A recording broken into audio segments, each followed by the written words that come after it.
Really patient. I guess we're ready, yes? Mayor Jacobs. Yes. Committee Mahoney. Here. Mr. Travellini. Aye. Mr. Rudialius. Here. Mr. Leonard. Here. Mr. DeGiovanni and Mr. Arbonne are absent. Mr. Walter. Here. Mr. Hurst. Here. Ms. Christie. Here. Chairwoman Gotcha. Here, Adequate notice of this meeting of the Bedminster Township Land Use Board was filed with the Township Clerk, sent to the Bernardsville News and the Courier News and to all subscribers, and posted at the Township Municipal Building, 1 Miller Lane, Bedminster, New Jersey, on January 6th, 2022. please stand for the flag. Pledge allegiance to the flag of the United States of America and to the republic for which it stands, one nation, under God, indivisible, with liberty and justice for all. I will open it up to the public. Is there anybody in the public? Janine? Don't see anybody, do you? I do not see anyone in the public, No problem. in the meeting or online. Online. So we will close it to the public. Public is spoken. Sorry. It's the angels, I think. Sorry. Okay, and we can go directly to our subject matter tonight, which is the discussion on the master plan, and it's all Frank. And I will try to make it relatively painless. A lot of work has gone into getting here. And I'll just remind you of a couple of things and we'll move forward in the master plan. We did something similar to this when we made the change down in Pluckerman. We needed to amend the master plan and the governing body needed to amend the ordinance. The last time we did it, it was a 2-page master plan amendment because all it needed to do was to describe the new zone we created that allowed what's permitted there. Well, we're doing the same thing here, but this time around, the statute also requires that we tag along all of this other analysis beyond my essentially 3 or 4-page master plan, which is the front part of this document. And so for the sake of our discussion tonight, the board is going to have a public hearing, presumably, assuming we find the document acceptable or I can make changes that will make you satisfied that it's acceptable. We'll have a hearing at the meeting in November. The governing body will be in a position to act on, introduce, refer to us and act on the ordinance within this calendar year. So part of the reason for fast tracking this is because they can't carry the ordinance from year to year. They can only introduce it and adopt it in the same year with the same governing body members as part of the team. So if it seems like we're a little rushed and somebody says, well, what's the rush? That's really sort of what the rush is. But the other thing is the rush is partly because we spent the better part since the county study and really since the last master plan reexamination talked about the problems that we saw in the office market. We knew that we needed to come up with some solutions that would better position Bedminster. We knew that we had sort of the keys to the kingdom in one of the really premier legacy campuses, even though it's not working the way it was initially built to. I mean, to hear that the knock is empty and abandoned makes me almost want to cry, but it is what it is, you know? So we go from here and we're going forward in a really powerful way. So as you look at these words, it's reduced to a lot of words that I think everybody understands, but they're a little bit dry. I don't think that the vision that we have for this place becoming a new dynamic, the mayor and Colin, I think, have repeatedly mentioned the Bell Labs facilities down in Homedale. I think you all took a tour there at some point, and I've been there a couple of times, and whether or not it has any kind of ring like that, each of these things are unique, but it is that caliber of legacy site that we're dealing with. And it is the potential for an even more interesting assemblage of stuff that makes the place that we think of as the Bedminster and Pluckerman Village area even more dynamic without blowing up either village.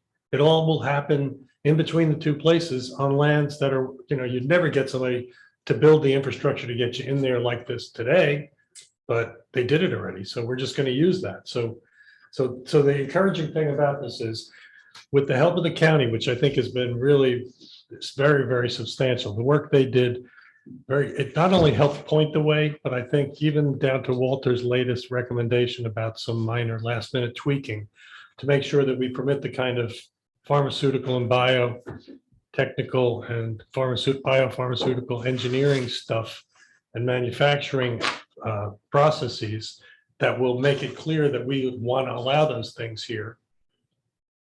We've gotten the benefit of all their advice, and I think the document here is so well informed. Again, another whole consulting team came in and gave the county their recommendations, from which we chose the solutions that you all are endorsing in this master plan. So it's not a whole lot of pages to summarize what's been an awful lot of work by everybody here. And for purposes of tonight, there's a companion ordinance that we've really gone through, I think, significantly in the past. It's been updated with a couple of additional changes, and we'll come back to this board for the master plan consistency. But for tonight's purposes, we're not here to review the ordinance and all of its minutia. We're here to get through this master plan, particularly to make sure that the initial portion before you get to the environmental stuff is what we want to say, because that's the real reason we're doing this. And then the smart growth and other stuff, I think you can be very proud of the history that we get to recite.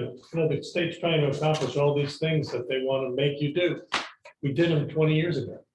We did so many of them that, it's almost more a report card than a look forward, but that's okay. It's not. So we don't have to spend a whole lot of time scrutinizing the last 10 pages. It's really the first 5 pages of this that are the master plan change that you're making that will create this new district, and that we hope will have the right kinds of tenants and potential owners get very, very interested in helping us redevelop this site. We're not at this point in the master plan process, and I think Tom has mentioned this before as well, because redevelopment is going to be happening. The subject of whether or not redevelopment with a capital R under the statute should be happening here may well become a question before we're done seeing redevelopment here. But at this point, rezoning is what we're doing. And there is no direction from the governing body for us to investigate whether it's an area in need of redevelopment. So we're not doing that yet. And if they ever direct us to, we will. You may at some point find that having that designation and having a redevelopment plan may substantially increase the likelihood of getting some of the right kind of tenants. And if that's the case, I think those facts will bubble up and prove themselves to you. But for now, it's pretty much a straight master plan amendment and rezoning to create this up to the minute 21st century new zone. And we can do a page turn, and we should, but I don't intend to read it to you. So I'd be happy to answer any questions. And I would like to go page by page, so we can account for whatever changes I need to put in here. So this is a document that we're going to give to the township committee as a recommendation to change the The way it and works, create this new. the way it works, Tim, is it's a document that's going to be adopted only by the planning board as Okay. a master plan. But it's going to be the underpinning, according to the statute, that allows the zoning ordinance to be amended to say this is what we're doing. So we can change the master plan? Only you can change the Okay, master plan. all right. And you don't get it endorsed by the governing body unless it's Mount Laurel stuff. Okay, So they don't have much to do with the master plan, except they need it for the underpinnings of the zoning so that they can defend it in court. okay. So we could also then, if we see other properties, that this is separate, but it just kind of reminds me of last week, an area that's maybe zoning correctly, we feel that's how we do the same thing with this process, correct? We do it, or do we send it to the town and they? then have to approve No, it? there's 2 ways it can happen. The governing body can direct you to look at something, Okay, whether it's for redevelopment or otherwise. Okay. Or the board members can, the chairman might direct, or the board members might suggest that there's something within the purview of the scope of what the planning board's authority is that you should check into. Okay. You have, a lot of area of jurisdiction with regard to the development review that you do. But is there something you're thinking right now while we're making this change should be added in? no, I Okay. just want to make sure, so we are the ones who. You and only you. We don't make a recommendation to the township committee, we do it and they kind of like. Yeah, and the art of this business, particularly of my business, is making sure that you do what they're willing to endorse before they do what they have to do. And then it all fits together. But it's really the art of what you all do. What do you mean endorse? So they still need to, if we It's decide. their endorsement is the zoning that says, yep, we're creating that new zone. Look at the zoning map. Now it's this. Okay, so we That's do what- present it to them and they endorse it. They will Yeah. take No endorsement. You don't need, they Not don't with the need to master endorse it. The only time they ever need to endorse a master plan is the housing element. In order for it to get court approval or co-approval, needed an endorsement from the governing body in case it might implicate spending, which the planning board has no control. Okay, so we can do the rezoning here ourselves, and that's it. No. No. Not the rezoning. Okay, so. I know now I'm. Let me say this. So the planning board is in charge of the master plan. Gotcha. You can change the master plan. Okay. Ordinances. We can initiate that ourselves. Ordinances Or sit you with can the township suggest committee. the limits. But the master plan, we are going to change the zoning. No, No, we're not. doing You're saying, in our plan, this property should be something like X. Okay, Township committee, and only township committee, can actually change the zoning ordinance to be consistent with with that. X. Okay, Right. so are So we going you to do get that? X. Okay, We all get X. okay, so we can make it, change the master plan and make the recommendation, but you guys have to then. Right, so all the details that would go into the zoning ordinance goes back to the township committee, and we would, work with the same professionals that we're working with now to put the zoning into place. So this is the first step. Well, but ironically, Well, the Well, first you've step been is- through this for about 5 years, so. But this document is the first step. It's the first procedural step. Okay. And the last procedural step will be they're acting on the ordinance with your concurrence that it's consistent with the master plan, which you will have changed to make it consistent. All right, thanks for being patient. And you could That's all right. potentially have a I have master one plan more that is not consistent with the ordinance, but if you have that, you have a recipe for disaster.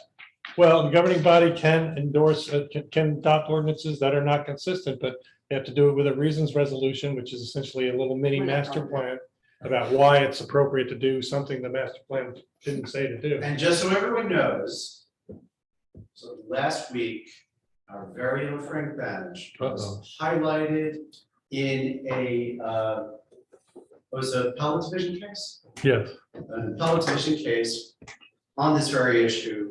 That was a code case, right? it was. That was an affordable housing case where Frank talked about the township's adoption of an ordinance relative to the master plan, relative to the housing needs of one municipality. And for some reason, the judge that wrote the opinion was incredibly effusive of, Wait, of abusive? Obviously. Effusive. No, effusive. That's a positive term, right? Yes. Frank? I thought I was obtuse, yeah. That's great. No, thank you, Larry. It was really nice. to I gotta see. read all about that. What kind of that? Well, Maybe we'll buy some property there. I think And you only know about this Let because me, he said let it me out. say this,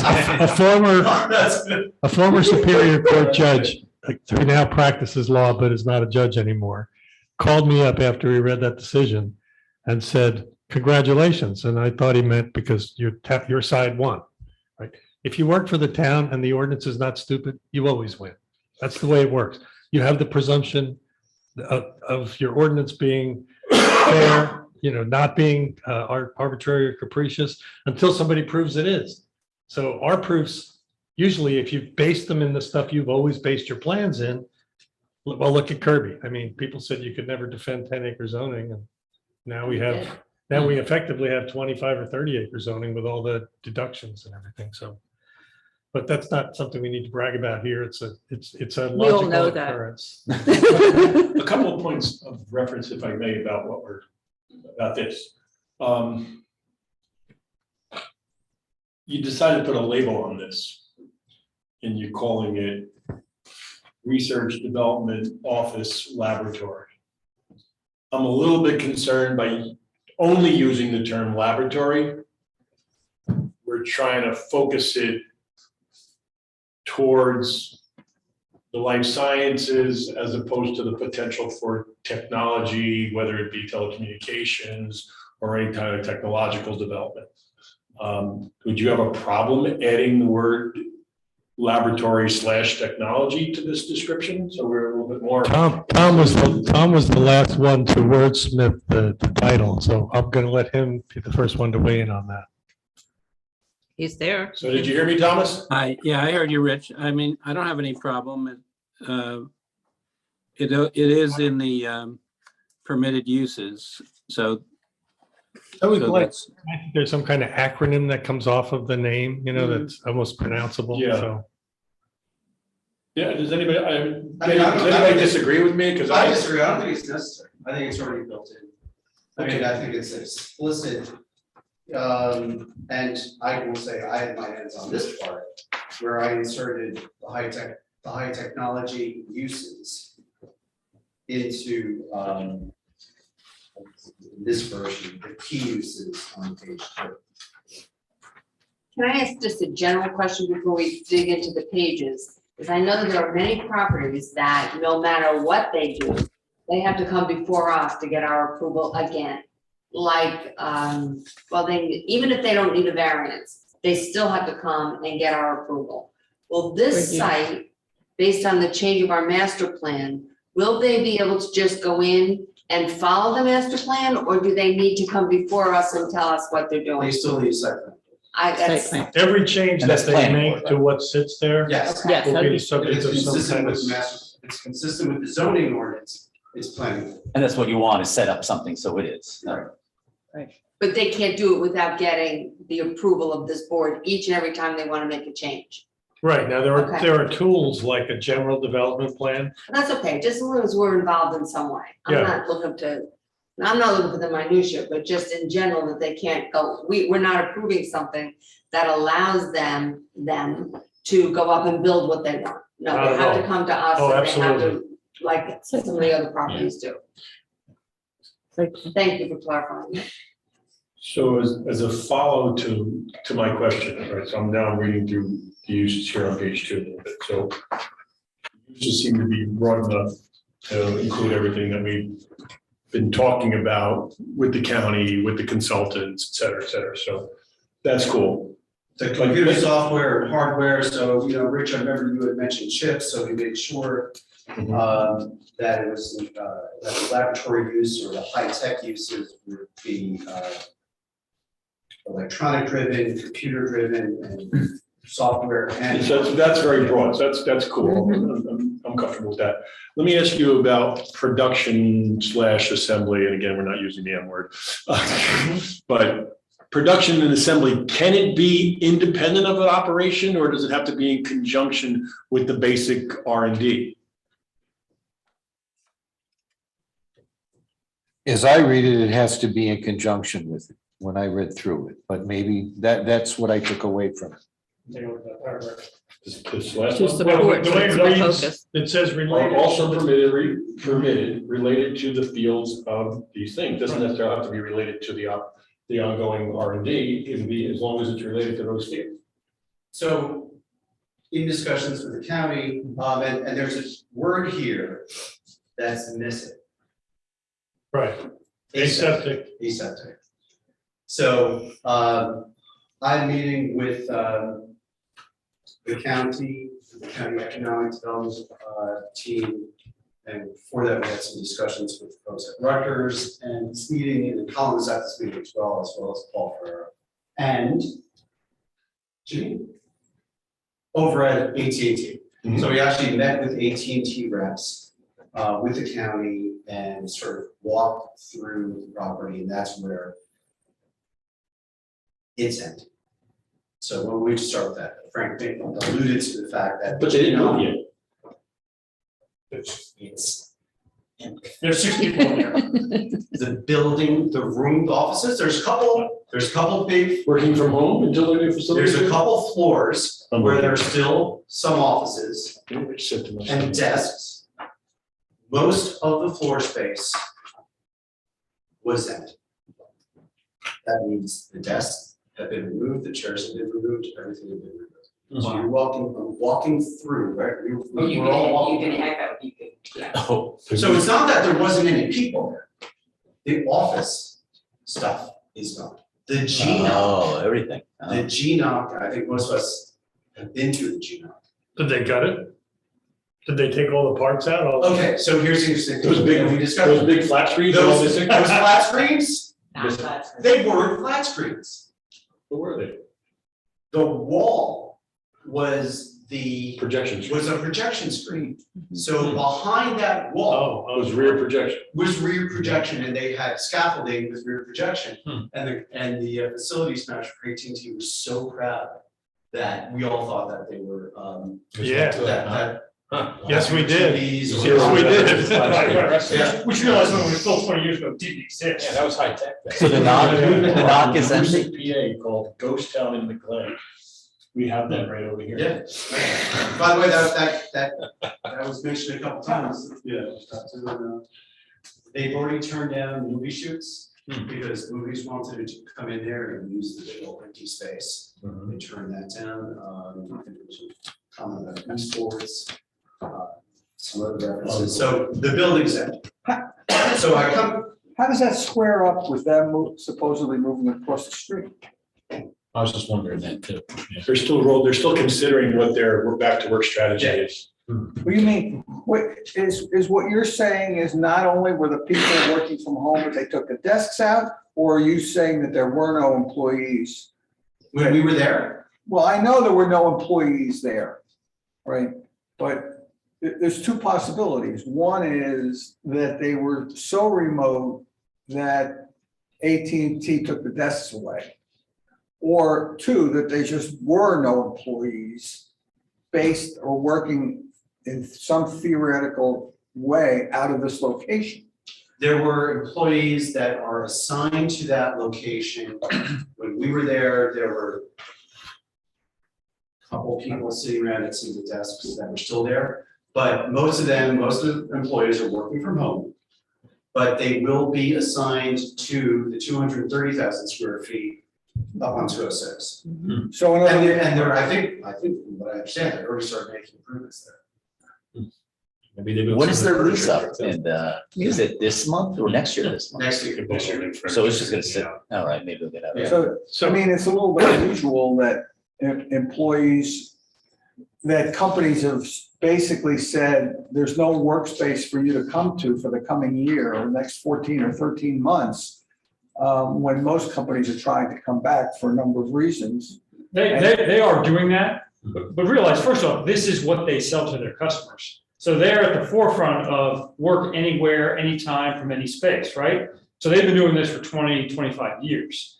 But when the pandemic hit, they basically told their employees, stay at home, and then we'll assign you either to come back permanently or to work remotely for the rest of, as long as you work for AT&T, because it works. They've got the tools, the network, the software to basically be able to work anywhere they want. Right, so is it, but nonetheless, it is their intention to occupy to whatever extent it is, the space on the other side of 206. Right, when you think about it, 3,000 or 3,300 employees once occupied that AT&T building, right? They're gonna have 700 people on that new premise at any one time. At the most. At the most, because some people will come in on a 3-2 environment, right? Come in 3 days, work from home 2 days. Right. Or some will be, that would be their permanent work assignment, but they may never come in. It's a place to go get their mail or to have a meeting, but they don't need to otherwise report into that building. When do they expect to be fully out of there? Well, their lease ends, November 23. Right. So they'll be out before. Okay. So that's why we're doing this. Yeah. So that we can be situated. Somebody finally got to the point. And the lease is I still don't covering. wanna talk about So we EV can come charging up with station. something that'll be an entertaining place for people to. So but I want to come back to Rich's question about, Entertainment. can you have manufacturing separate from R&D? The industries that we've discussed with the county, the life sciences, the farm industries, or the high tech, it's anticipated that you have a company, life sciences company comes in, maybe they're 10,000 square feet, they get their A license or whatever the FDA steps are, and then they go from 10,000 going from straight research to maybe an R&D situation where they need more, and if they got to the next level, they might need to go to that full development or full production aseptic production, whatever that term is. Manufacturing. And,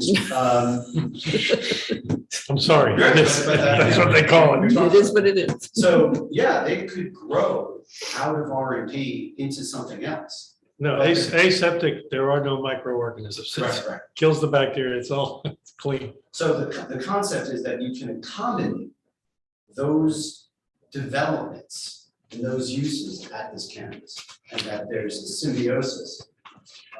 With Right, so- having the small research, the business incubators, and the manufacturing. So the answer process is, it all doesn't work. have to be tied.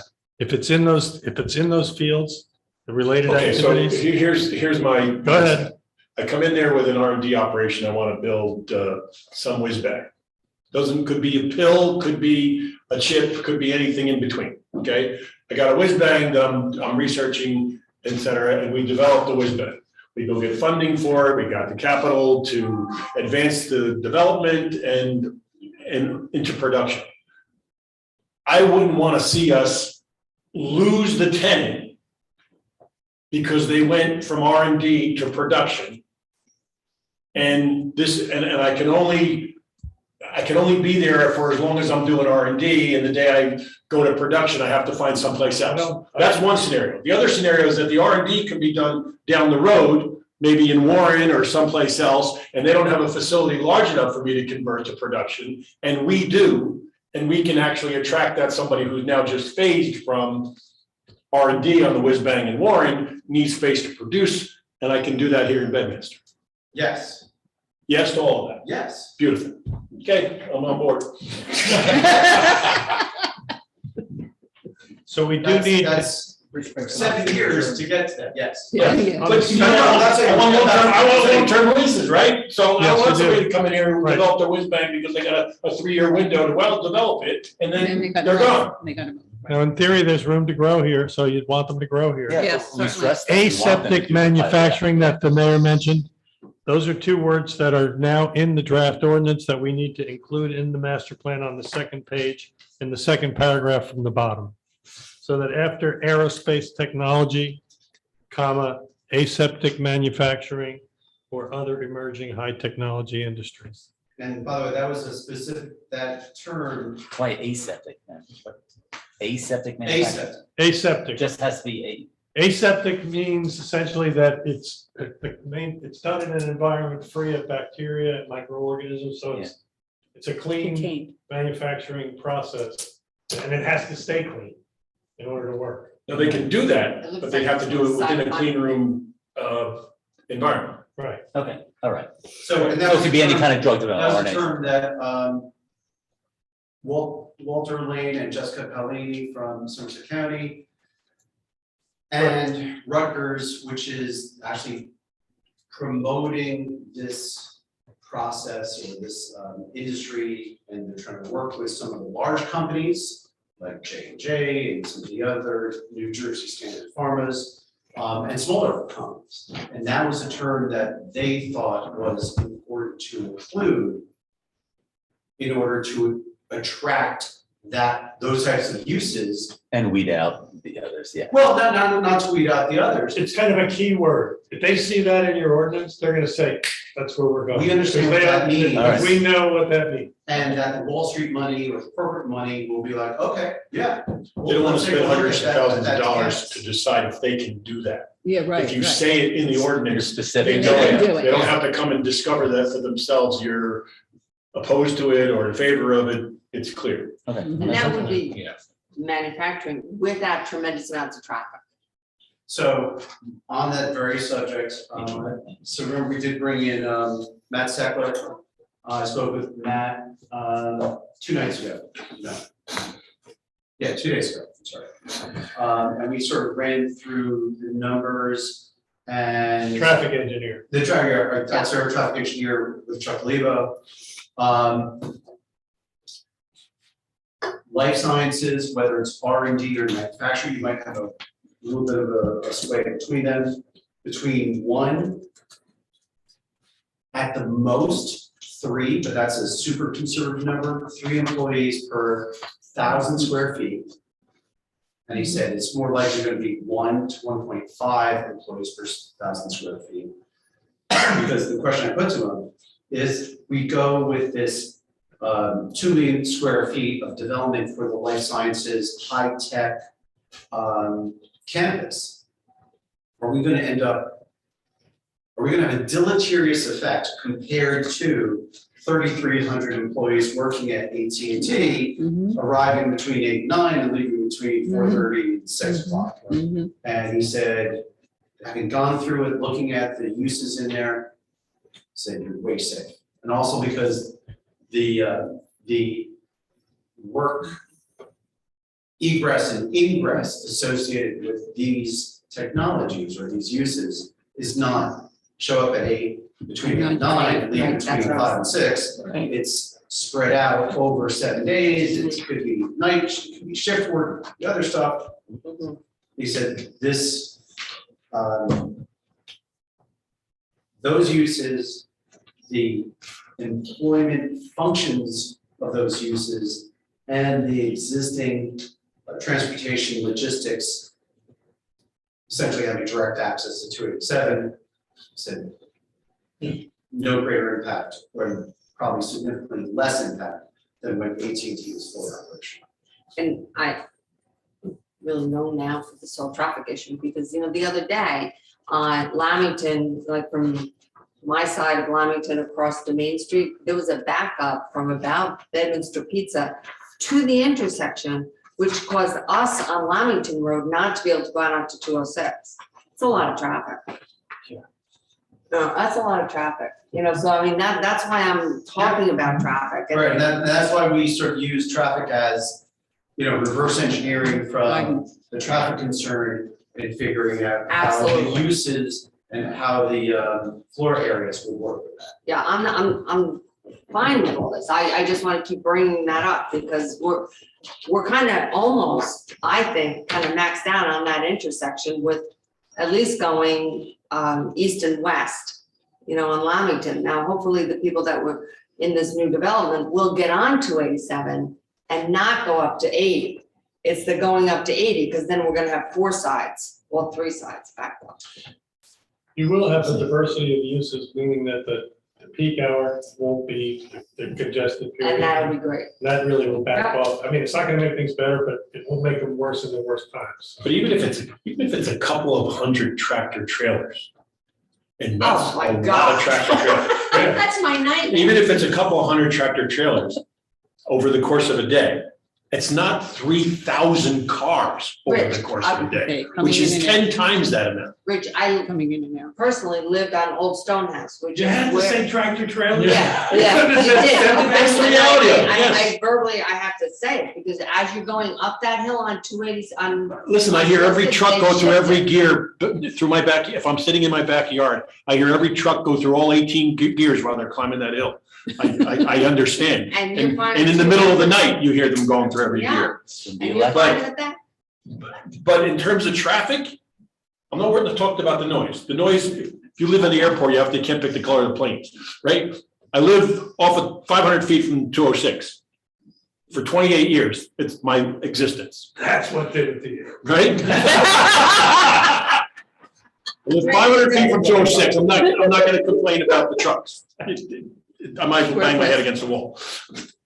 But a couple hundred trucks compared to 3,000 cars, I can get up to, I bet you, I know for sure, I can get to Chester a lot quicker following a couple tractor trailers than I can a couple hundred cars.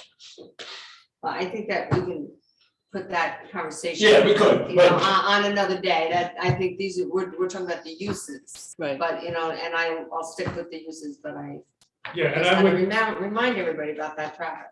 I would ask everybody to recall also that part of the work that was done here was to look critically at the uses that were already permitted on the property and to add the things that the marketplace is calling for that will get it redeveloped, that we don't have in the ordinance now. So Kathy, when you say yes, you're good with the other uses. I am, That, no, I am. that's good, because this is really the best updated list of permitted uses you could get to attract these types of redevelopments. No, I absolutely agree with you, and Yeah, I I think think we're that this is a good group of things too, and I think this is a good change for the master plan. But as they come on a regular, as they come to ask for this this to be built and that to be built, I think we need to think about traffic along the way. But I think that this is a great list of uses. Oh, the one thing I do want to add, I know that Walt had this comment, in the language that we put in to address the, what we'll call the TIM issue, What's that? Hey, that putting a limit on these ancillary uses. You said, because one of the earlier versions, you said retail, you're like, well, someone could come in and do $1.3 million IKEA. I was just gonna bring that up. And so if you look, the way we put it together is to support the principle for this last paragraph on page 2, put in 3. So these uses, under 1 through 9, and we asked Walter from the county, his comment was about daycare, which I know that Tom had put some language in. I'll put daycare back in here. Okay, so that what's now 1 through 9, what could be 1 through 10, that those ancillary uses that support the campus lifestyle, the campus environment, okay, those are permitted principal uses, because that's the term for that LUF. But you only get 300,000 square feet. So it's limited to 15% if we're gonna do 2 million, okay. Does it make sense to add a percentage to that? Well, here's the question. Because if we only do, a million square feet of build out, we still permit 300,000 square feet of this other stuff?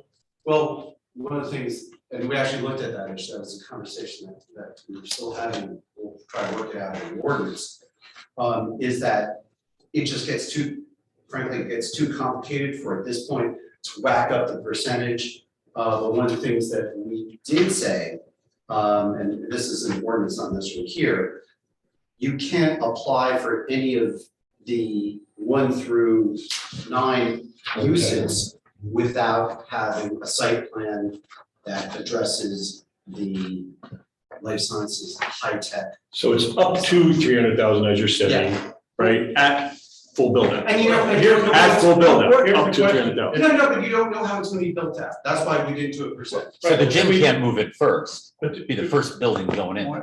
do we need to do something to ensure that we don't end up with a 300,000 square foot shopping center and no other ancillary uses? Ain't working anyway. But that's why we had it in there. So that's why we had it to get the retail. It has to come in with a site plan supporting the life sciences, biotech, high tech uses. Okay, I didn't make that linkage here in this Yeah, document. no, yes, it's not in here, but it's It's in the ordinance. it's in one of the ordinances that we're still tweaking. Okay. What does that mean by support? You have different kind of sandwiches or something? I don't understand. physically built. Yes, They have In to be other words, probiotic. it has to have, I mean, the access has to be friendly and that kind of thing. I mean, it has to be a walkway. I'm not quite sure I understand what that means. which word? The part you're So saying, you Larry, said it that- has to support the principal Well, uses. Well, no, I didn't, well, if I said that, I misspoke. So it's going to support the campus environment. So when you. if I come in and I want to put a gym in, can I do that without bringing any other life science or any other BS? You would need the site plan approval first. Yeah, yes, yeah, absolutely. But the site plan approval for the whole build out. Right, But do but we know how the things are gonna get built Well, out? that's here, now therein lies the dilemma, because in an ideal world, you'd have a master developer, he'd show you how he's gonna build out the whole thing, he'd be right from the start, and then everything would be great. In the real world we're in, part of the reason they want us to be able to have subdivisions is because you're gonna get different users with different needs that are gonna wanna do different stuff. It's It's gonna look not gonna be different. part of some overall master plan. Well, we're keeping that from all the discussions that I've had with the MetLife team. And this is from day one, even when they still thought AT&T was gonna stick around. But if AT&T were to leave, a couple of years ago, they were selling it. Right now, they're looking at the property as a full hold, and that they would work with a master developer moving forward. So if they stick with that, and maybe they do, maybe they don't, that there would be, maybe it's Met working with Tishman, maybe it's Met working with someone else. And that they would do a full build out, but knowing that they've got those permitted uses, to the issue that Rich just discussed. That you would have the words in there that support those industries from coming in and the equity from participating in the build out, excuse me, for the project. So on those other uses, right, so having been to the campus in the Connell campus, looking at the even what they have down in Homedale, looking at those and then looking at projects across the country and actually outside the country as well. You know, by the way, let's look at the Verizon campus right up in Berners, right? So you've got the hotel conference center, which is a major component of that campus. So having these other uses works. So if you're working at pharmaceutical company X, right? They may have their own gym. Maybe they will. But if you look at down in Bridgewater at the SJP, you've got Lifetime. And Lifetime is not just open to the businesses that are surrounding that campus, it's open to the public. Janine. A Lifetime wouldn't go there if those businesses weren't there. Maybe not Lifetime, They wouldn't go there. So you're gonna have this relationship between the high-tech campus, well, high-tech uses, working with these other uses that are being put in there. And, you know, at one point, some of the words that were being thrown around, you call it subordinate, you call it ancillary. I think you're just talking about amenitizing. You're just talking about amenitizing the project. So so we're not talking, the term that we've been using in the industry for the last 15 years is live, work, play. So we've taken live out of the equation here. Right. But we have these work and play functions that make it viable after 5 o'clock at night. They give people an excuse to come to work instead of staying in their pajamas all day. I apologize. But giving people an excuse to come to work. These other features that we're incorporating into the solution and saying out loud are going to be permitted only make the project that much more viable in my mind. And they're not necessarily limited, right? So it's not an accessory use that supports only that business. That means, so if a gym does come in, and maybe it's not gonna be Lifetime, maybe it's HealthQuest or Paragon or someone else. Anyone else can join. So we talked about taking this fortress campus with the gates and security and blowing it up because it no longer works. So this becomes a public space with some of these high-tech businesses over there. How the layout's gonna work, I don't know. If we had, a whole mess of money, maybe we would do form-based zoning with some constraints in there, but we're not the developer. So neither the planning board nor the township committee is the developer. But we don't know how much of the existing space is gonna be reusable. When they first talked about having all these different uses in Homedale and that built in the, original building there, nobody ever thought you could really make that work. They did make it work. I don't know how they made it work. Now, I'm not lobbying for residential at all, but what I'm saying is this is gonna turn out to be a really dynamic place. And if there's any decent way to use the infrastructure there, including floor plates, they're gonna try to do it before they tear it up. Because it costs a lot to tear it up and replace everything.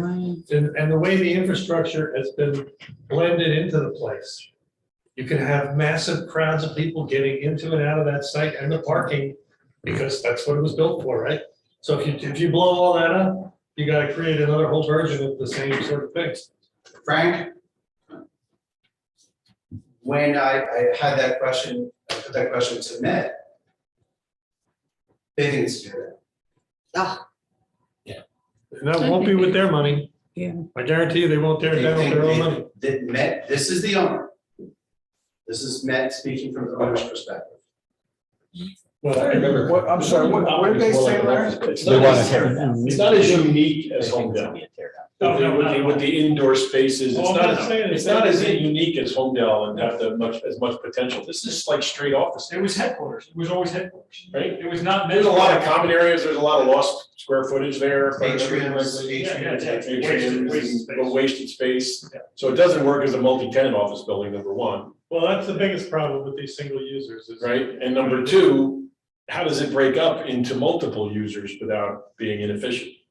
AT&T said they did a study where they could break up building A from building B, and they could even, but I think when Met looked at it, and things could change, right? I mean, you could, one option, I'll turn to our architect, you could strip it down to a steel, and could you reformat it? Sure. Maybe, but Open up those slabs. Yeah. People love that industrial look anyway. maybe, I don't know, but we want to make sure that the zoning is broad enough that if it's going to be a reuse of the existing, that they can do it, and if it's tear down, Or they can do redevelopment, it. yeah. So let me make one observation that I feel compelled to make before everybody agrees that this is where we want to go. If you were, one of the things that our objective here has been directed at is making redevelopment of this site much more likely by removing impediments to a redeveloper and adding stuff they would want to see. So that's all a good idea. Nobody disagrees about that. In another life, when we talked about redevelopment down in Pluckerman, one of the things I was able to assure you was that if it was designated as an area in need of redevelopment, which the DOT site was actually designated as, and if we had done a redevelopment plan, you could basically micromanage what happened on the site, or you could at very least dictate a lot of the terms of what's going to happen. And so the difference between going the redevelopment route where we require a general development plan and a master developer, and somebody's got to come forward at the very beginning and show us how they're going to use all of this, would require a really serious effort by somebody's part. It wouldn't let the first guy with the buck show up and want to be part of the new deal. And we just have to make sure you realize that the choice we're making here, and I'm not saying it's the wrong choice at all, but it's the choice that's going to have us continually confronted with the next good idea somebody has that looks like it fits in these words, but they want to come in with MetLife's approval, because they're the owner, they have to sign off on it. They want to come in on their own to see if we'll let them do something like this over in this part of the campus or in this building or something. And when they start chipping away at that without any overall plan, we don't know where we're going to end up. It might end up someplace amazingly great, but we can't guarantee that. And by the same token, if you put back in all those other controls I mentioned, you just aborted what Larry's trying to accomplish, which is open it up and make it really appealing. So, Mom always said, don't be so open-minded, your brains fall out. I'm not sure I was listening to. All right. That highlights the point that I tried to raise maybe inarticulately a few seconds ago. When you say, let's say that the first applicant is Lifetime, and they want to put a big facility there, and they think they've done their studies, and they think that people from the hills or wherever are going to join and drive in there. Because people, apparently this place in Bridgewater is packed. Yeah, They all are. yeah, they all are. And really packed. Yeah. Between Friend of 4 and mine's 7. wife is a yoga instructor there. They had 250 people sign up for some yoga class. Yeah, Anyway, so we can't, how can that person show when they come in that their application supports the principal focus? Because there is no principle. The principle, And I'm just telling you, so what the working ordinance that we're banning around. You can't come in for these uses without having a site plan that also incorporates the OR, develop the office research, laboratory, high-tech uses. So you're backdooring the redevelopment plan, which we're rejecting in effect, right? So Don't instead- understand. Well, what Frank did, he laid out two scenarios, right? One scenario is that you have to have that there's some rights of redevelopment, which give the planning board the ability to, in effect, what the word Frank used was to micromanage the development. Mhm. And what that would mean is that if somebody comes in and they want to build a lifetime, they've got to show how it fits with the entire project. So Yes. we're not saying that, but we are saying that if you come in for the lifetime, you have to show how it fits with the entire project or what else there is. Meaning, in effect, we're saying that. I'm not saying I object to that. I'm just saying we are to some extent retaining the right to manage the development of the project. And when the first or second person comes in and they don't happen to have a life science use, because I assume showing the symbiotic relationship is only a requirement on the non-life science or non-technology use. So for the ancillary, if I can use that word, the 300,000 square feet, those are the only people that have to show that. Yes, I think the answer is yes. Well, that's what I'm hearing. It's So like the a high- answer is, what we're the developing. 300,000 does not come in by itself. The Right, it's a- 300,000 only so comes it's a- in with the site plan for the other stuff. Right, so it's like a hybrid between the redevelopment scenario and just an absolute blank piece of paper. Well, you can always do redevelopment. So changing the master plan and putting forth an ordinance doesn't preclude full buy-in and full integration of a redevelopment plan pursuant to the local redevelopment and housing law. So you still could do that. And that's That's really, what I was trying to say at the outset is we have not decided to do that yet. And we haven't decided not to do it yet. So as we go down the line, the process will reveal to us what it takes to fulfill our objective here and get the site redeveloped. If Right, if but some when- developer comes in and says, if you did this under redevelopment, that gives us the ability to do X, Y, and Z. Town, it gives you the ability to put additional controls through the redevelopment process, then that may be something that we would consider. But right now, I think we have to get the zoning in place first. All right, but that's a redevelopment with a small r, right? That's not the No, redevelopment. that's capital. That's the What I just capital R, described that's is the one capital. that goes through the state, in other words. No, it doesn't go through the state. Well, It's the one where the state statute governs how you have to do it. Designate an area in need of redevelopment, Right, build a plan. okay.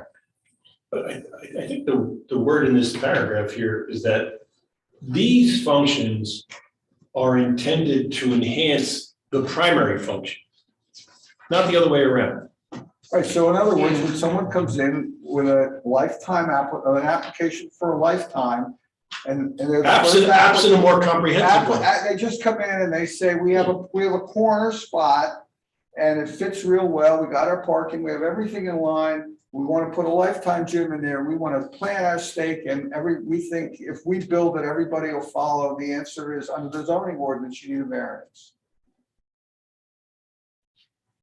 if this language in the master plan amendment is approved by the planning board, the township committee will move forward with an ordinance, a zoning ordinance, that reflects and tightens that connection. Right, so they would need, so you agree, I assume that means that developer would need, that lifetime development being the first one in, it looks great, except it doesn't comply, they would need a variance. They would need a board of adjustment, that'd be a board of adjustment. I think the owner of the property is gonna be MetLife, and if Lifetime comes to them and says, we're gonna put something there, they're gonna know and say, we can't do that because it's not part of the master plan, we don't have their else built out yet. I don't think we'll ever Yeah, see that and Lifetime. Med is because they're not certainly gonna- not gonna sacrifice. Yeah. No, You no, know, I that's what it is. understand, but I think I understand that, what you're saying. you know, it's interesting because when I started to think of, just now, started to think about this, that was exactly where I came in. You know, nobody's gonna put a Starbucks in there if there's nobody to buy the coffee.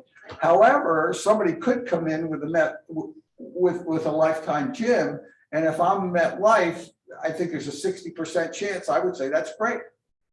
But they're gonna know they can't do Right. that, and They're so. gonna jeopardize the Or a rest of the hotel, land. or that Or conference that center. hotel. Could you put a conference center in there in a big old empty with nothing around it? Yeah, But not, well, but under- the- that would not be consistent I with the think master if plan. somebody looks at, and Rich probably knows better, or certainly knows better than I do. I mean, there's certain uses that have attracted people. And certainly, we have a population that might be very well be attracted to Lifetime Gym, and they might look at it as an asset. But if you're the Listen, owner you of can't- you Met, can't if you're the MetLife owner, I don't think MetLife would agree to allow them to come to the land use board because they're jeopardizing the rest of what their Part build of the out master would be. plan. That could all be.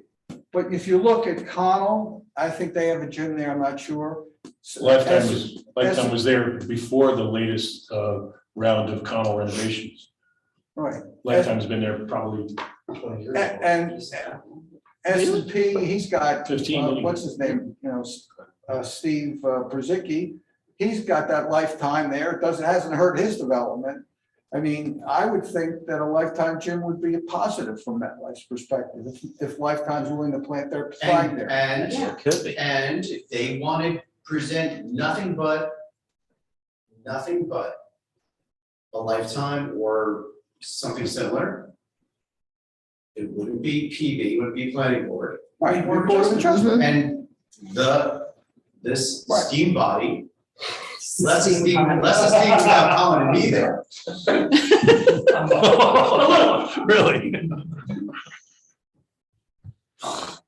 No, No, But then you would be able to run through that analysis and see if it doesn't hit the Right. positive and negative criteria, would it support that type of variance from the master plan or from the ordinance that would follow it? I think going back to your premise about the Starbucks, right, I think any of these uses that you're talking about, whether you're talking about a Lifetime Fitness or some kind of fitness center, or whether you're talking about a hotel, the driver is going to be the larger use.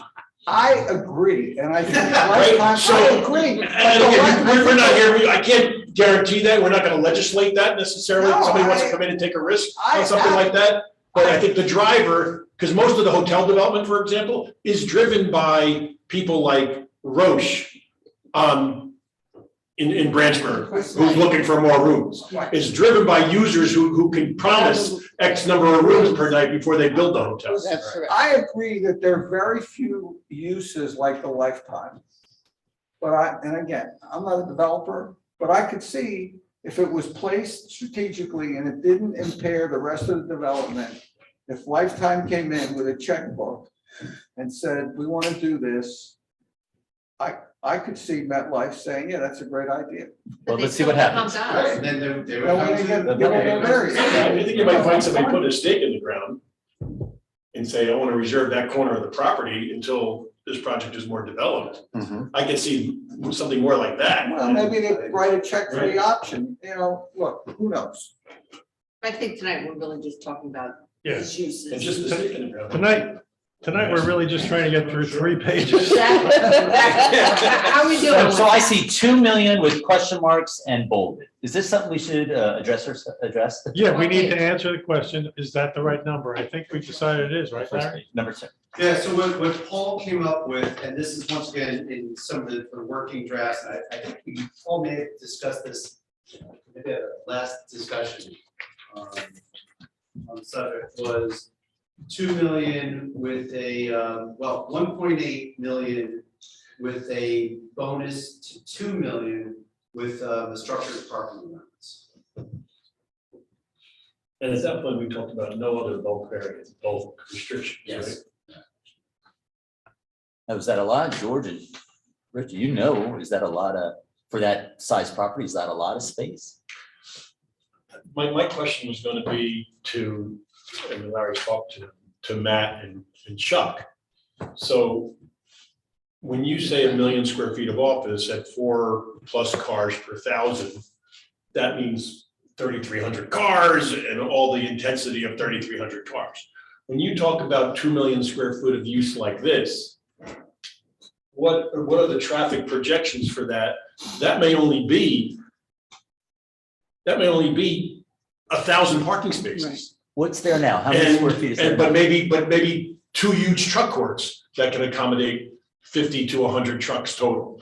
So now, You look, those trucks? I'm just being practical, guys. I'm just being practical. For this to work for the uses that we're talking about, you know, but I think overall, you might have 2 million square feet and only be generating 1,100 trips a day.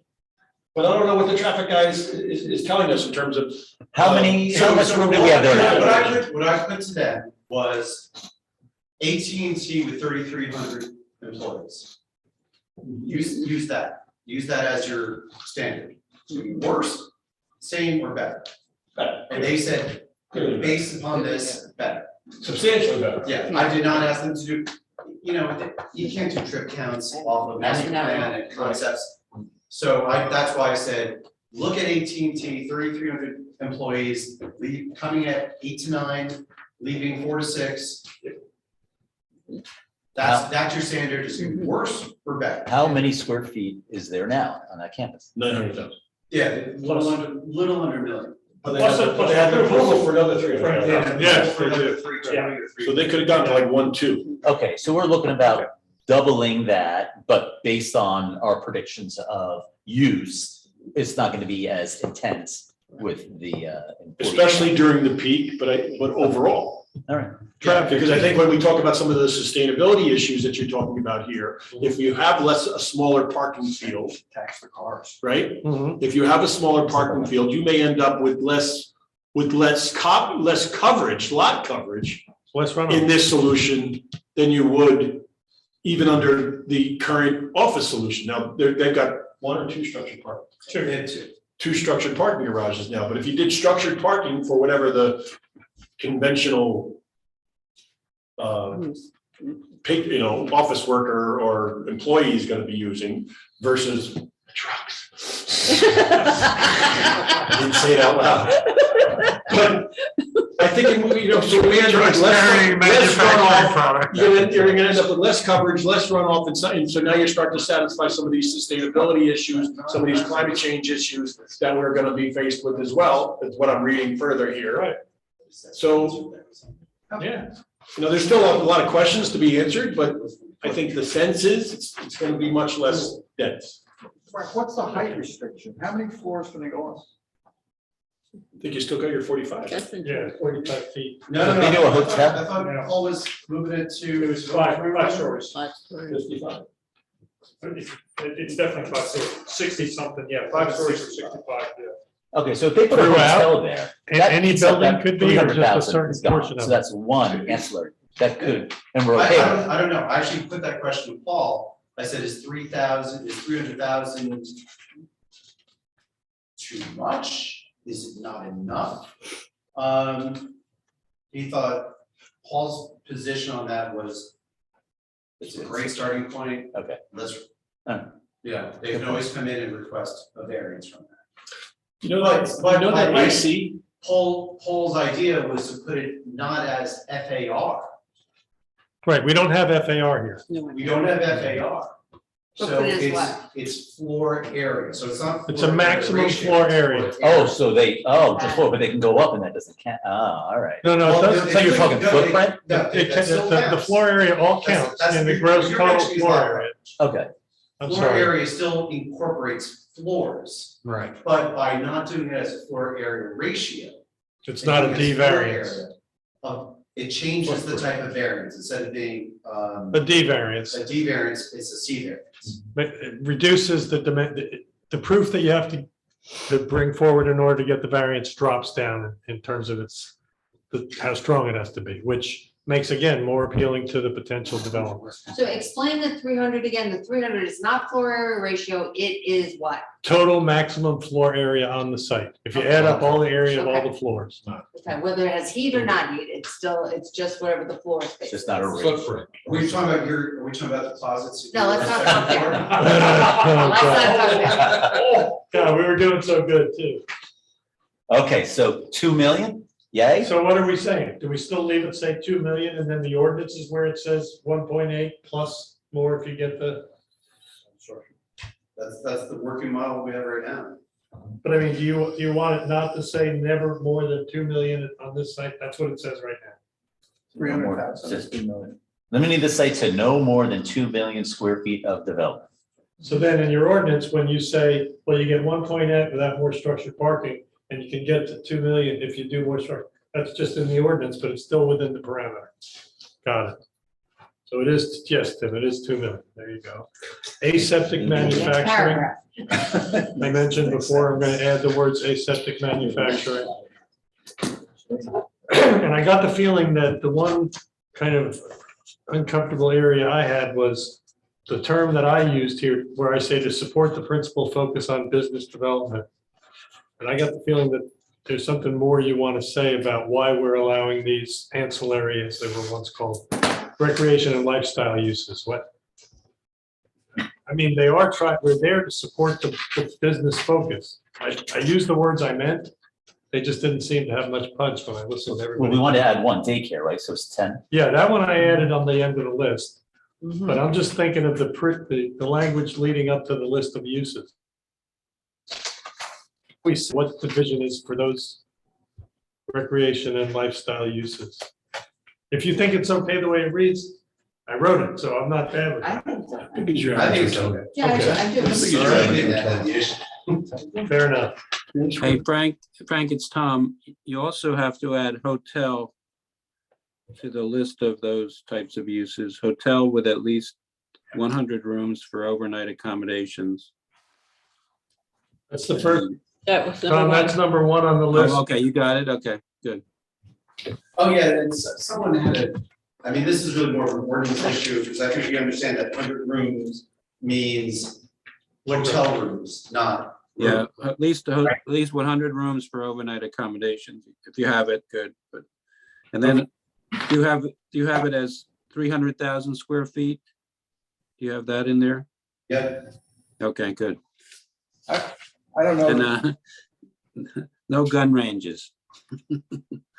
On the, no gun ranges. Maybe one should be divided into two separate conference center hotel. The way it's written now could be read to mean you need both to qualify. Yeah, I think so. I think that's right. In other words, if you have a hotel with no conference center, it's not good. You need a variance. I think so. Alright. Yeah, and once again, based upon looking at the other campuses. No, I Yeah, understand. we're not looking for a Motel 6, right? I guess that's- Right, I think that is purposeful, so at the last, I've been on the rooftop there a couple different times. No, here, AT&T. Oh, that's what you're talking So about. if you look at the hotel, the rooftop in Bridgewater, at the Bradford, right? At the AC Hotel? Yes, correct. But they make such a big deal out, and you're just looking at. And you're parking. looking at the. Yeah, you're looking at the parking. I was gonna say, and I can probably certainly get AT&T to do this for us, do a walkthrough, so you can all see what Oh, the yeah. view from that really? rooftop. Oh, my looks like. God. Yeah, it's beautiful. Magnificent. And you're looking down on this cute little village, and everything in front of you is green. Moreland Farms. That's great. It is Beautiful. right? It is, and Go ahead. I really hate to do this, but I was actually amazed by the thought process that you had that brought that up, because I didn't want to. She hates this.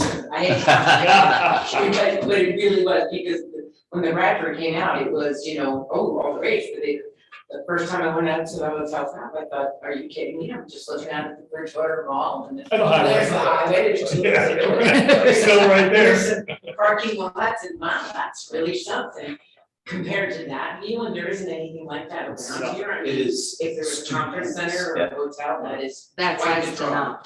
know. And you just have the views to, you have the Burnsville Hills over there, you've got the Far Hills, out to Chester, out to Tewksbury. And even 287 at that point is screened off by trees and trees and trees and trees. You might hear it a little bit, but really it's just a stupendous place. And you can imagine a conference center. We need a needle. That'd be great. Nice restaurant. Yeah. And by the way, Start booking your weddings for your affairs there now, right? let me ask you this question. Date first. One of the things you hear all the time from developers of mixed uses is they need a certain number of housing units to get built before they can do the commercial part.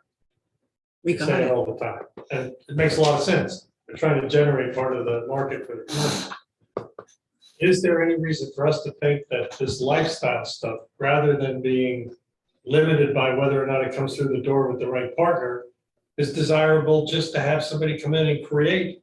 Because that in itself will generate interest in the site for all the other stuff we want to have done.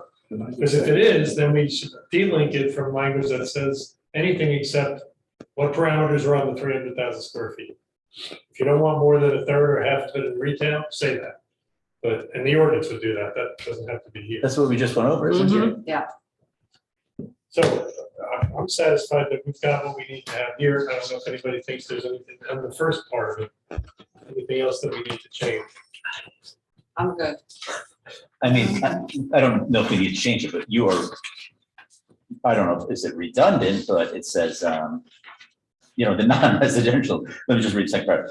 The former AT&T campus has been reimagined to accommodate a diverse mix of non-residential uses, but it is not intended for residential use. While residential and mixed uses are focused in the Bedminster Pluckman area, the mixed uses in the ROL district are strictly non-residential. So I think. That's the mayor speaking through my Yeah. words. And if we say, if you don't understand, no. No. And by the way, no residential. I didn't tell you that. And by the way. How much you tell him again, Mr. How you doing? Are we sure? Make it clear. I think so. And I'll be the counselor. That's the ultimate surrender on that part. Very good. All right. Let me ask you a question about some of these sustainability and these storm resilience issues that I think some of us had some concern about in our last meeting. We were doing. What is the status of the property with respect to the upgraded floodplain definitions now? So we have the north branch of the Raritan that runs through the property. There's a pond that serves as a retention basin there, as well as you know, I guess the north branch is running through the pond, doesn't it, technically? No, the pond is offline, but there's a broad floodplain that comes through there. So there is a floodplain, a 100-year yeah. floodplain, or the Oh, new yeah, 500-year floodplain? floodplain. And the government's gonna move those floodplain lines again, but yes, there's a very substantial floodplain area around the river as it comes through. And is that gonna restrict the developable portion? Oh, hell yeah. Yeah. The developable Even portion, further? Yes. the developable portion is not much more than what's already got stuff on it. Okay, are they gonna encroach on what's already developed They're today? part of the redevelopment scheme has to be reusing land because they don't have enough land to just double. So we're just adding Florida. height, so if they're gonna move up. Well, really not it's gonna be great, much it's of some a- of the surface parking, it's, you know, I have this up over here, so looking at it. So what's the lot coverage now, for example, do we know? Okay, anyway, Paul's Some- on here, some Rich, places. I had that discussion when Janine and I were there, and Colin was participating remotely. I asked that question to Paul. Like, how much are they losing today? And yeah, they're gonna lose, you know, I guess I could put it up there, but yeah, it's gonna, right now, it's closer to the river, it's gonna move in. So they're gonna, so we're Gonna gonna lose make for a smaller footprint potentially, once we implement all these But- stormwater But strategies and there's so forth. cleared spaces out there, there's the surface Okay. lot. You would probably reconfigure right now, one AT&T, well, AT&T Way comes around the, between the buildings and 287. You might reimagine the entranceway differently. Which is to some extent, I think, why Met is looking at it, honestly, saying it's a tear down. So they might lose. Because you would not reconfigure a site like this. And get the efficiency you need. Yeah, Mhm. okay. So, yeah, they will have to work with very significant environmental constraints. Mhm. Now, the other question that I have You have another question? about Okay, good. sustainability and climate change. Mhm. You can object all you want, it's by statute, right? This isn't voluntary stuff. Yeah. So we are forcing the developers to have to spend a premium to accommodate these goals. Where do you see that? Because you just put restrictions on me, baby. Where? Show me. with your sustainable design and your climate change features. What ordinance did I just amend that put that burden on? You didn't, but the ordinance is gonna have to incorporate all that shit? No. They're Republicans too. He wins tonight on that, I'm sorry. That's good, I just want some smart person to come here that's good. and do something here, not let it lay fallow for 5 years. Believe me, that's the whole reason we're going through all this, honestly. And your input has been really not, you're in the business, so you know, you've said a lot of important stuff here. But at the end of the day, we didn't just pull this one out of you know where. I mean, a lot of study went into coming up with the right answers. You came up with them, you vetted them, you beat them up a little bit. And now we're gonna have a public hearing on November 9th, I think. Am I right about that date? Third? If everything can be, if whatever it is that we have here, because Tom, this is where I need you to back me up. If the amendment is in hand, my notice needs to go out so that it is going to be in the paper 10 days prior, which would be October 24th. In order to be in the paper on the 24th, it has to be to the paper on the 20th by noon. So that's next Thursday, The notice. the notice. So that means that this document, though, before I can notice, from what I believe Tom has said to me, before I can notice, this document 100% has to be in my hands, in the office, so that if someone walks in and says, well, I want to see this new master plan amendment, I can say, here you go. In Not final. this draft version, but, so as long as everything moves along, So so when I go back to my office tonight and make the changes that we just all agreed to and send it back to you tomorrow morning, you've got what you need in order to go to the public hearing. Yes, yes. But we need the board to say, schedule it for November 3rd. And I certainly need to answer any other questions you all might have. Like I said, I'm not trying to diminish the importance of the other 10 pages here, but the truth is, they're not the reason we're doing all this. They're what we have to do because we're doing all this. They are so reflective of your long history of great policy work and good behavior that it's almost like reading yourself, patting yourself on the back.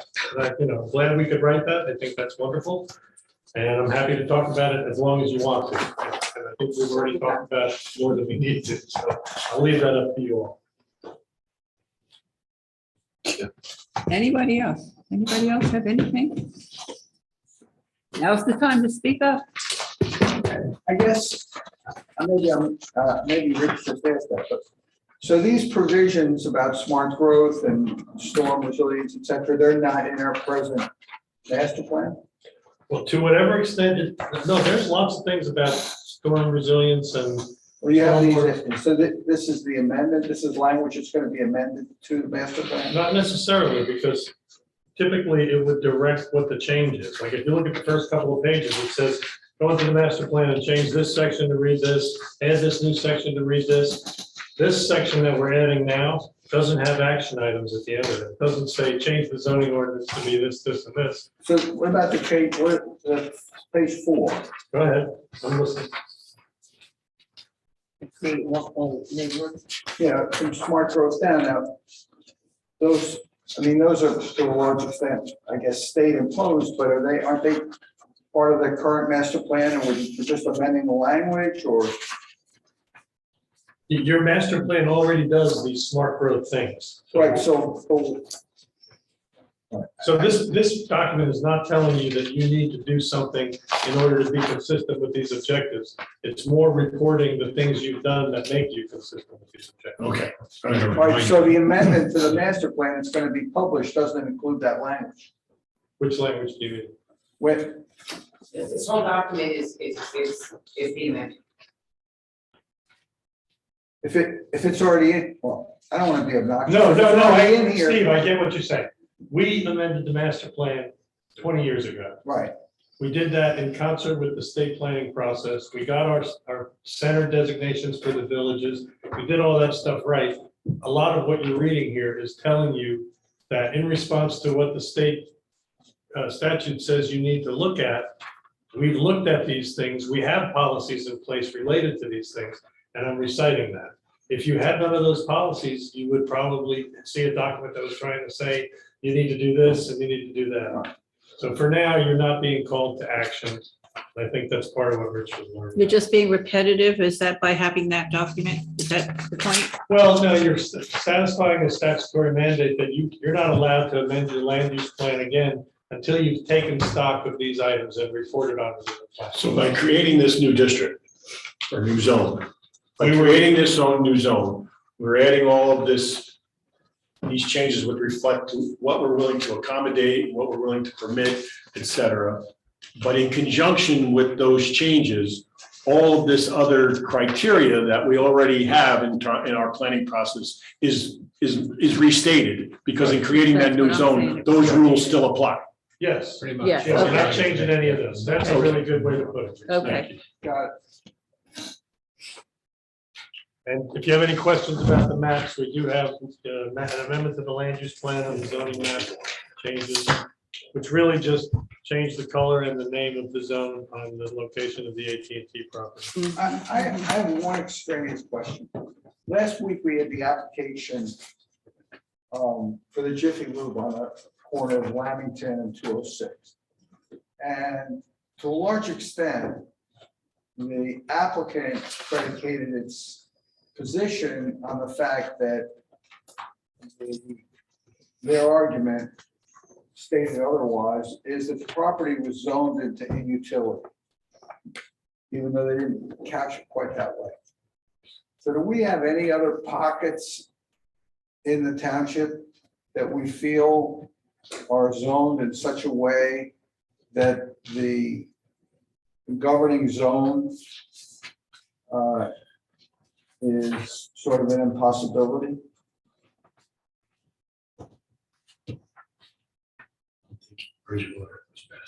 What's the matter? Rich, you're the one who was highlighting that issue. No. I thought Tim was looking around trying to, zone Colin or something. I don't know where Tim was going with that. No, I mean, we were split last week, usually we're all pretty much together on it, but we were split. It was surprising. And I was wondering if we take. In that instance, yeah. Go ahead. But I think some of the argument was, well, it's, the zoning there is kind of OR, you're not gonna put office, no one does this office or research chamber, so it was almost as if, what's our best option? Kind of thing. Well, they're there, and somebody said, well, it'll be better than what was there, and I take a different approach, and maybe I'm wrong. Look, I don't think we should rehash the whole application Well, last I'm week. not- No, I don't think I am, I just want to have one question about the zone. Yeah. No, really, I the disagree. point is that are there zones Yeah. that exist today that are either have become obsolete, or should we consider changing to accommodate those non-conforming uses? Right, are there parcels? Is that where you're going? That Yeah, just that's can't what be I, mapped. that's what I meant to say. Are there, Yeah. do we know if there are parcels within the township that are zoned in such a way that they cannot be used while being in conformance with the zoning law? So you're talking about something that could be grandfathered, right? A use It that's. could be, Yeah, okay. yeah, it could be, but if you're grandfathered and you want to do something on your property, you're very much constrained. Even if you want to continue the use, you're constrained.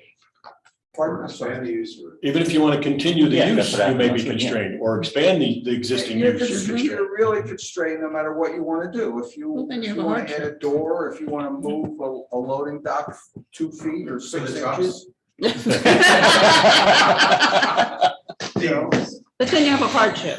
You do have a hardship. 18-gear tractor trailer. all right, I withdraw the question. Okay. No, but I mean, Let sleeping dogs lie. we've been doing this. We looked at AT&T because many years ago, we heard a tax, what was it, tax appeal. It's really just settlement discussions with AT&T on the triple net lease and their tax obligation to Bedminster. And they started dropping all these hints about single user campus, it's really not what AT&T is into. Look at how these other campuses or these other single user campuses are doing the area, especially locally. This we're paying, you guys have this valued at whatever it was, $350 million. We think it's down here, and they started dropping all these hints about, AT&T is talking about moving us to Dallas. Okay, so I filed that away for later on. And then as we've had additional discussions, and I hear from Colin about life in AT&T, and watch the market, we see the lease coming up. We have more discussions with AT&T and Met, and slowly came to the realization, it ain't gonna be 1 million square feet of AT&T. Maybe it'll be 200,000, maybe 500,000, maybe it'll be 0. But we better start figuring things out today, and that was 7 years ago. So we have done this look, but oftentimes it does come up on a property basis, right? It comes up, we'll advance, knock on the door, say, we're not happy with the 3 office buildings, whatever, the 3 office buildings we have there. We want to do something else. That'll be a discussion. The 3 office buildings that we built, by the way. So it does come up. Comes up more than y'all think. Steve got those phone calls before him, Bob Holtzway got the phone calls. I get the phone calls now. There's some things that come back to the board, and there's some things that just get. But we have a process, and we did it a couple of years ago, right? We have a process where we can initiate a master plan review. Yes, absolutely. Right? And, you were a part of it, Tim, right? So we can initiate a master plan review, and if we think there's some glaring errors in the way certain sections are zoned, we can take that up periodically, every 3 years, every 5 years, and kind of address glaring errors. And not be like Bridgewater, where you have a non-conforming use in the middle of a conforming use, which is clearly a mistake or an error or an oversight, but no one there ever thought to consider it, so now I'm in front of the zoning board instead of the planning board because I've got a non-conforming use on 8% of the property that I own. So those types of things we ought to be able to correct as we identify them, or whether we, Right. I think that's what Steve's saying. or whether we table them until I know- we're ready to look at a more comprehensive review. I understand what the disconnect is. This is a meeting about the master plan and how it impacts AT&T, as opposed to a meeting about the master plan. And that's my misunderstanding. No, but I think it's a good point. No, it's a good point. Yeah, It's to look at just, it. we're not doing it right But by the way, and Tim started this earlier, right? Because you made the reference, well, are there other sites? If you all think there are other sites, and maybe I should say we all think that there are other sites that deserve consideration, you bring it to Carol. Carol will convene another re-exam if it's appropriate. And this can be done at any property or any zone area at any time. Okay. Yeah. And I think it was the point that I And that's made. because I listened to Tom and Frank over all the years saying the same thing. Repeatedly. And I think the point that I raised last week was that that property was changed, and I think Paul, collaborated it because he kind of goes back to the year of the flood. But he thought it was VN before, and we changed it to, somebody changed it, some group like us, changed it to OR when OR didn't reflect the use at the time. So if you're gonna change it, why didn't you change it to reflect the use as opposed to change it for what you like? I don't think that's what Paul said. What Paul Yeah, let's not go into too much of this one. Yeah. But suffice it to say, everybody, pre-existing non-conforming uses, especially gas stations, are kind of unique unto themselves and almost are always a prohibited use in almost every town. And they only exist if there's already been one existing before zoning or because they get a use variance. That's how, let's call it, unwanted gasoline stations are. So the bottom line is, it has its own history. It isn't easy to change that particular district anyway to allow anything different. But you can decide that in a reexamination report and talk about it. But pre-existing non-conforming uses, and I really don't think they prove that they can't use their property. So that may be what they thought they proved, but I don't even think they think that, because when you have a gas station and you have a Dunkin' Donuts, you have more than sufficient use of property. That's specifically. Yeah, about last Tom, week. I I'm would not talking about suggest last week. just not, since, this may be the subject of appeals or anything else, I'd rather Right. Right, not discussing that application, which has Yeah. already been before Right. at all. And I don't think that's the way the question was necessarily raised, just to maybe correct, Other properties. I didn't write, yeah, right, maybe obvious Mistakes or. mistakes or things that we've inherited Where, that no longer seem to be the case. yeah. Okay, any other discussion for the master plan? We have a motion to pass this thing? Well, I saw. I think No, tonight you're look- all you do is a motion to direct that it be scheduled for November 3rd at 7 PM for a master plan amendment public hearing. I make that, Master plan, Second, do we need a roll call, Tom? yes, please. Yes. Okay, Janine. Mayor Davis. Aye. Mayor Menke. Aye. Mr. Charlene. aye. Mr. Rodriguez. Aye. Mr. Leonard. Aye. Mr. Walter. Aye. Mr. First. aye. Mrs. Christie. Aye. Chairman Gotcha. Aye. Okay, motion is passed. Thank you all. That was a lot of hard work, but I think it paid off. Thank you, Frank. Thank you very much. All of you that work behind the scenes pulling this. No, for sure. That was Larry. Anybody have anything from the board they want to talk about other than what's on the agenda? Anything? You come have a beer in my bar pit, listen to the truck. Trucks. driver. You're gonna rev them up. You can't hear from. You can't hear from my house. No, you can't. Right. But you can hear from the Costables in the old stone house up there where they shipped up. That's where you. Near that from the hills. Yeah. Did we? Oh, yeah. on We did that, Oh, we but we got need it. an amendment for Motion adjournment. to adjourn? Yes. Second. Second, Second. okay, all in favor? Aye. Good night. Good night, everybody. Okay. Thank you, Tom. Yep. Just think about it. We're gonna Okay, be go. open tomorrow night. If anyone's going to the races, you can come on by.